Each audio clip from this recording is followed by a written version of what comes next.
Hi, it's Mikexingchen. The world of commerce is a strange place. Enterprising people wanting to make a living and earn a buck or two can think of creative ways to sell a product or service, and China is no exception. You would think with a really strict government, people would be restricted from selling certain goods and services, but that's not really the case. From live crabs that can be bought in vending machines to animal brains you can buy online, China has one of the most colorful marketplaces in the streets or on the internet. So in today's video, we're gonna count down the 5 weirdest services you can actually buy in China, whether it's online or in a physical store. Number 5, robot chef service. Chinese food is awesome. Each dish is a one-of-a-kind gastronomic experience. No wonder that the cuisine has endured for thousands of years. But these days, China has stepped it up a bit more and introduced robots into the equation. Yes, robots. Besides, everything seems to taste better when it's prepared by the skillful hands of a cold metallic machine, right? In 2011, an inventor named Chen created a robot named Chef Cui that is programmed to prepare shaved noodles, a popular food item in China where noodles are shaved by hand from a block of dough and then boiled. Selling for about $2,000 a piece,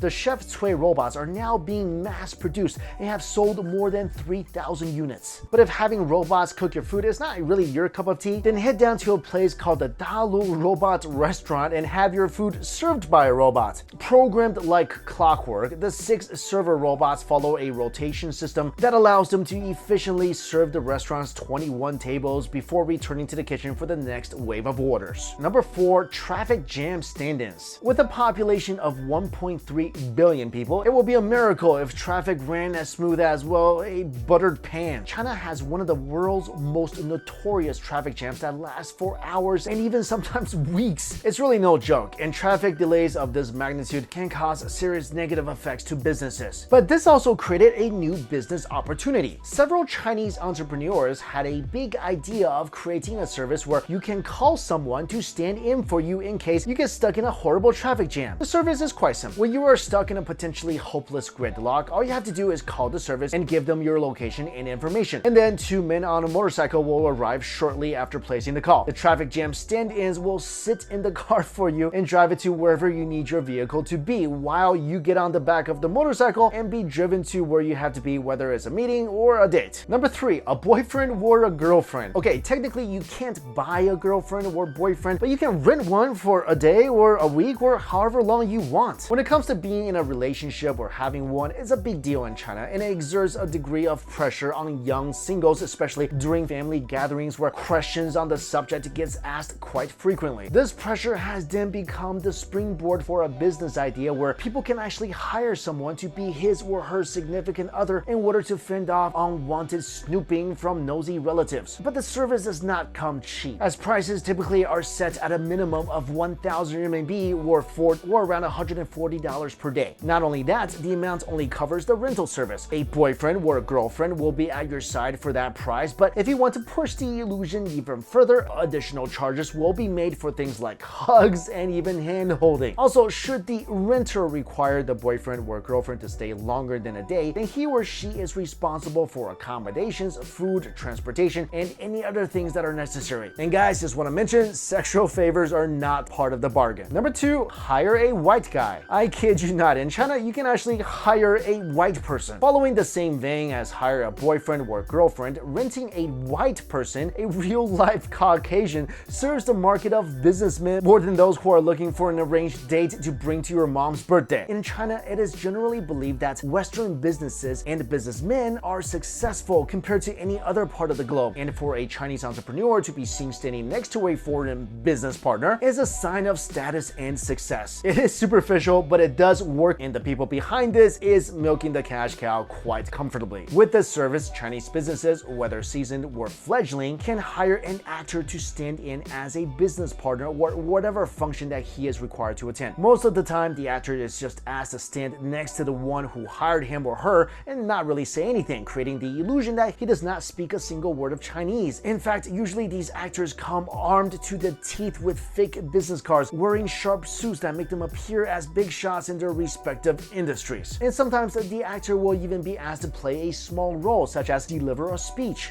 One actor named Jonathan Zatkin recalls an experience where he was paid to deliver a speech at an opening of a local jewelry store and say how wonderful it was to work with the company for over 10 years. Later, Zach can also reveal the requirements of the job, which is quite simple. You have to be white, you don't have to know Chinese or speak any unless you're asked, and you have to look like you just got off a plane when you arrived at the event. And finally, number 1, crab peelers. Have you ever been to a seafood buffet and you want to eat some crab, but you really don't want to peel the thing? Well, in China, you don't have to. You can actually hire a person, usually a girl, to sit next to you and just peel your crab and even feed it to you. Now, I don't really understand why anybody would be lazy enough to do this, especially when the peeler is charging per crab. But hey, who knows? Maybe crab shell peeling is just so detrimental to some people. But there you go, guys. Those are some really strange services that you can actually buy in China. So let me know, out of these available options, which one would you spend money for? All right, thank you all so much for watching this video.